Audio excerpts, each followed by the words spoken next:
Des sentiers solidaires des jeunes par l'appui des ministères des Affaires étrangères et des communes et du département qui nous financent pour accompagner des jeunes dans des sentiers solidaires.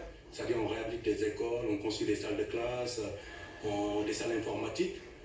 Et puis c'est un dispositif qui s'appelle Ville des Vacances Jeunesse Solidarité Internationale.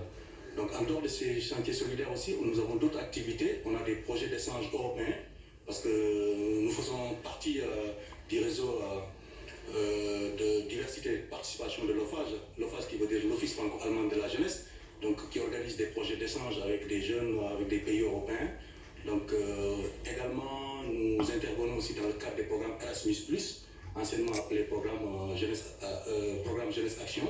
Donc nous travaillons aussi avec d'autres pays européens, c'est de la formation des jeunes, c'est de l'apprentissage, formation aussi des travailleurs de jeunesse. Également, nous développons aussi localement une permanence juridique à Gennevilliers.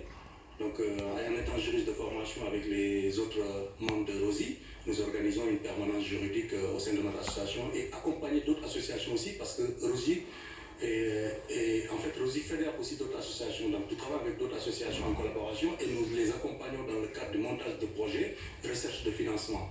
Donc au sein de Gennevilliers aussi, on travaille en réseau avec les autres associations. Bon, au niveau de la commune, je suis conseiller municipal délégué à l'accès aux droits. Le maire, Patrice Leclerc, m'a confié cette délégation, compte tenu de ma formation de juriste, mais aussi de mon activité associative. Nous faisons aussi de la permanence juridique. Donc on a constaté aussi que malgré la simplification et la numérisation, il y a un fort taux de non-recours. Donc nous avons, avec le maire, développé le non-recours, développé l'aller vers ces gens-là qui sont exclus du droit.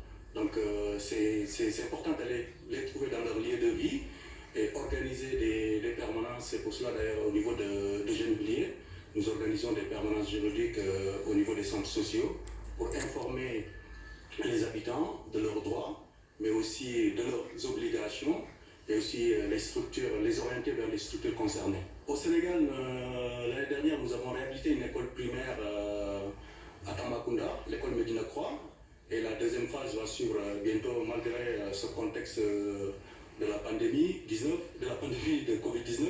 C'est pas facile du tout, mais nous attendons les instructions du ministère des Affaires étrangères pour continuer ce projet-là. Mais nous avons aussi un projet qui a été accepté au Togo. Nous avons réhabilité une école primaire dans la ville de Palimé. Et aussi au niveau de la Mauritanie, nous avons aussi